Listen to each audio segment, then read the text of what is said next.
Go ahead, rain. Bring it on. Yeah, it's going to rain again here in Arizona. It's going to rain for 3 or 4 days. We haven't had a break in about a week and a half. And I barely got my forklift moved yesterday. But you know what? Rain all you like. Because we went ahead and did something that I've been meaning to do for a long time, and I'm tired of being out of business. So let me show you what we did.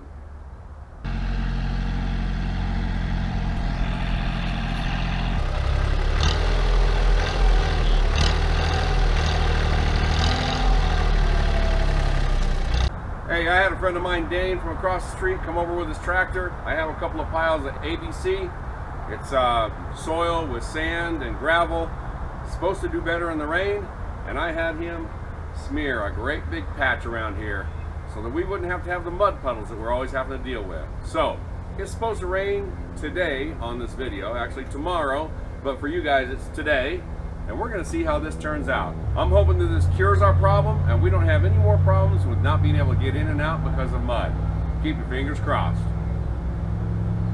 Morning everybody, Odd Rod Garage here, and today we're doing more stuff on the old Camaro. I went ahead and worked ahead of you guys a little bit and went ahead and stole the seats out and took the console out because the shifter in a different position about an inch and a half or so.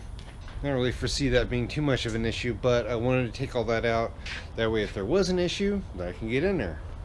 But for now, we are going to reassemble or assemble the transmission, bell housing, the clutch, and the pressure plate and all that. I'm going to start by, we got new bolts for the flywheel. I'm going to go ahead and zip those down. I'm going to go ahead and dry fit a lot of this stuff to say that I don't trust the stuff not fitting. I don't know. It should fit, theoretically, but sometimes it doesn't. Anyway, so hang on, I'll be right back. Okay. So the bolts that I bought this morning might be just a tad bit long, but that's okay, we can always cut them down. I did that for a couple of reasons. We have 2 Healy coils here. It's not the best scenario, but that's okay. So I went ahead and zipped the flywheel on. Flywheel's good. Let's just go ahead and grab this guy and put the clutch can on it. Clutch can on it. So the bell housing is just dry fitted on there like that. So now what we need to do is we need to measure the back of the crank out to here. So from this flange to the edge of the input shaft, this guy right here, that's 6 1/4. So let's go ahead and we'll put the bearing something like right there. Something like right there. So that means it needs to be from there. Let's go ahead and measure. So it looks like about 5 1/2. That means, let's say there. So from the back of the crank to this profile right here is about 5 1/2. So that means that bearing needs to go in almost completely flush with the crank. If I leave just a little bit out, there's plenty of room for that. Alright guys, so I don't know if you can see that on camera or not. This is the bearing, this is the pilot bearing. And there's a seal right here. And typically that seal goes on the transmission side. That way you can actually kind of grease it in here a little bit. That way that bearing's not dry. And it won't seep out and get on the clutch or anything like that. I'm going to go ahead and install this. But what I am going to do is I'm going to go ahead and use some WD-40 inside the crank. That way I'm not really banging the poo-poo farts out of this bearing here. And we'll move on. So, what you do, you find a socket. It's the same diameter as the race. And then I know I kind of put the hurt on this extension. I'm sure I irritated some people. But anyway, here's a neat little trick. Take a 1/2 inch extension, take your socket and flip it. Put it on the wrong way. There's that. And make sure that when you put it together, they fit flush. But look at that. Now you have a punch that you can control. And now you have a socket that you can control. Anyway, we're going to go ahead and just a little bit of WD in there, just a little bit. And we're not going in dry. It's not like you have to really get excessive with it, just a little bit.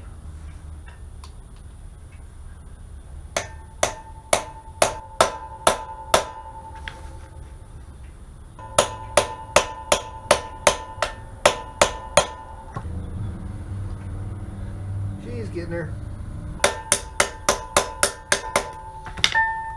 She's almost in there all the way.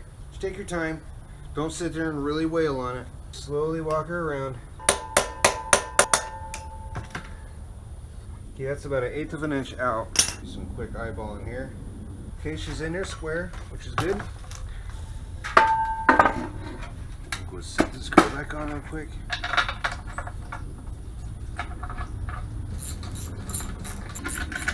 Right there's the depth. Alright guys. I think we're going to leave the bearing right there. So here's the pilot bearing, and you'll notice it's not driven all the way in.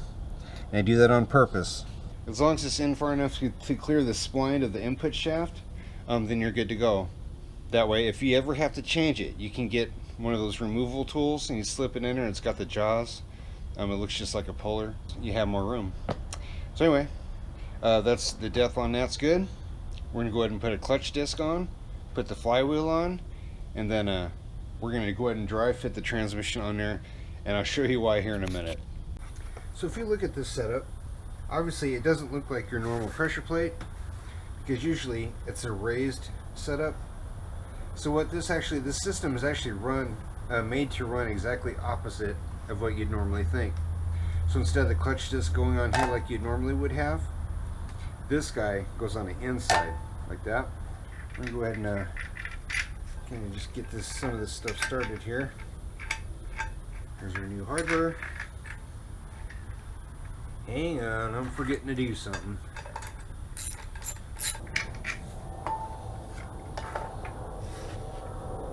This guy actually goes like this. So there's 3 reliefs, one right there, there, and there. You have your 3 fingers here. So it goes something like that. Then this little retainer clip goes on like such. So there it is. So now let's go ahead and put this on.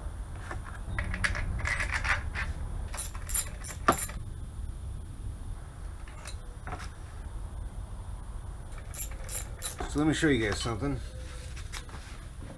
So when you do clutches in this, it's a little bit different. You have to take this fork off, and you slip the fork on here, and then you load everything. Look at that tool. This is a clutch alignment tool.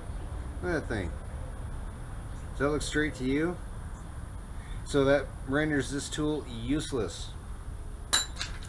So I have to put just a little bit of tension on just 2 of these bolts. I'm going to have to take the clutch fork out, put the bell housing on, stab the transmission, and there's enough tension on the clutch disc to where it should keep it where it needs to be, and then take it all apart and then tighten the clutch up. I'll tell you, quality control is going in the dirt, guys. It's going in the dirt. Alright guys, so now I got this guy out. So whenever you look at something like that looks a little odd when you're doing a clutch in a Camaro or a Corvette, that's what it does. And it's not right.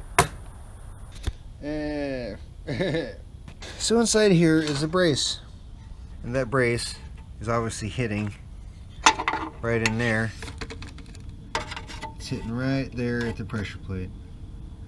What a bummer. Well, alright, let's go ahead and take the clutch cam back off. I'm going to score it, and then we'll kind of finesse it a little bit. So the pressure plate is hitting right here. Problem is I can't completely tighten the clutch because, Let's go ahead and cinch. Let's go ahead and run the clutch all the way down and see if it clears then. Not fun. You know, a pilot tool would be awesome right now. A clutch alignment tool. Well, we're just gonna have to deal with that. Well, it looks like it should work pretty good. Okay guys, so flywheel's good, pressure plate's good, got a throwout bearing in there, we got our retainer clip. So now I'm going to go ahead and put this guy back in here. We can't put it on. There's that. There's the fun part.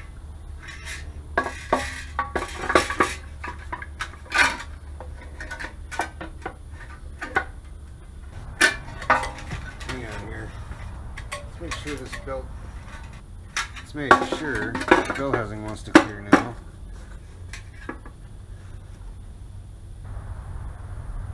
I'm going to go ahead and I'm going to use a screwdriver and get in here and try to turn the motor over by hand and see if we're hitting it all.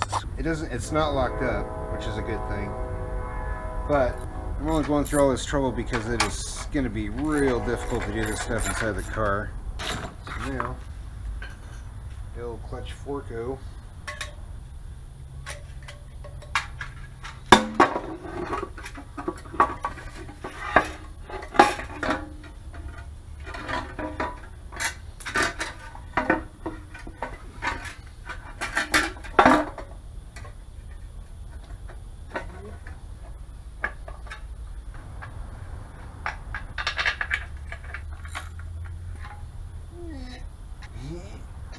Alright guys, well, looks like we're pretty close. Alright, let's try to bounce her a little bit. So what I'm going to do is I'm going to go ahead and rotate the motor around just a little bit and see if we can get that girl a seat. Notice I'm just using pliers for this. Yeah. Alright guys, so we have our tranny made it up to the bell housing. I got my bolts back out. Transmission's going to come back off because this can't be all together to go into the Camaro. It just ain't no room. So, alright guys, whoa. Alright guys, so I'm going to take the LF or LT up and put it in a hole, and then I can't really do much after that until I put the transmission on the back side. But anyway, I think we can get it in a hole. Say a little prayer. We're going to be safe about it. Take the time. Anyway.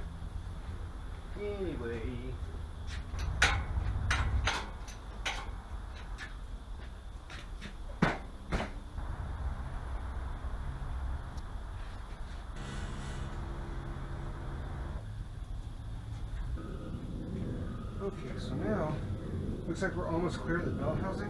Looks like we can actually start straightening this thing out a little bit.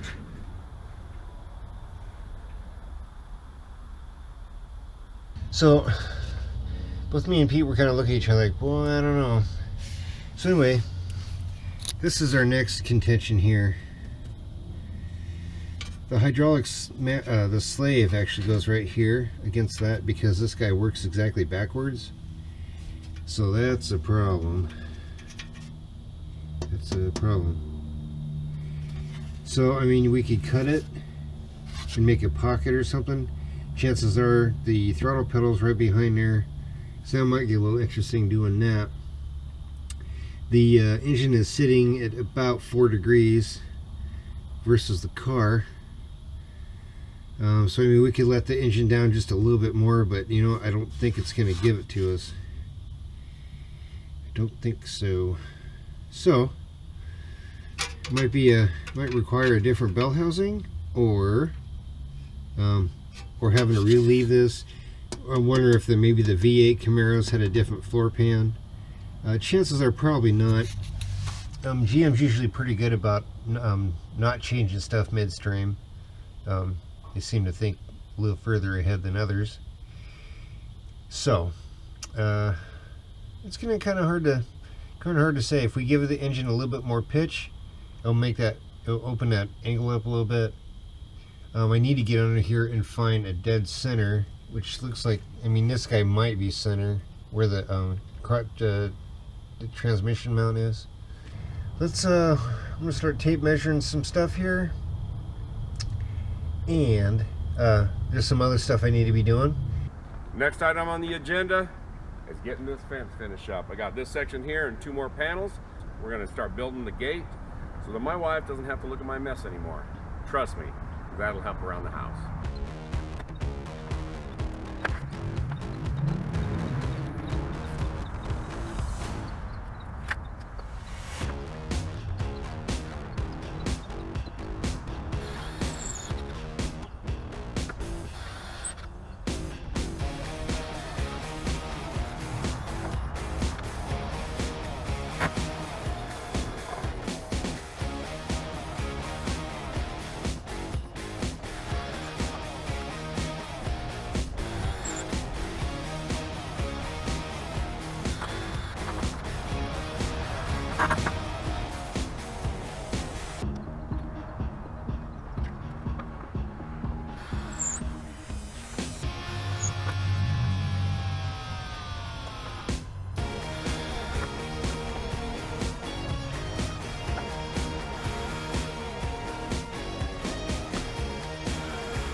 Alrighty, that's it for today. I got all of the pickets put up. I need to build my gate. I'm going to do some arch tops on this. I'll show you that. Anyway, it's going to be really cool. It's going to look great for my wife. Anyway, I wanted to thank you guys for coming out and watching. And we did quite a hodgepodge of things today. 2 or 3 different projects, including this. So we appreciate you guys coming by. We try to give a little variety, not just the same old boring thing. Anyway, I want to encourage you guys to subscribe to the channel. Give us a thumbs up. Give us that like. Share the link. Remember to visit our web store, www.theoddrodgarage.com, and leave a comment while you're at it. Anyway, we appreciate you guys coming by, and as always, thanks for watching.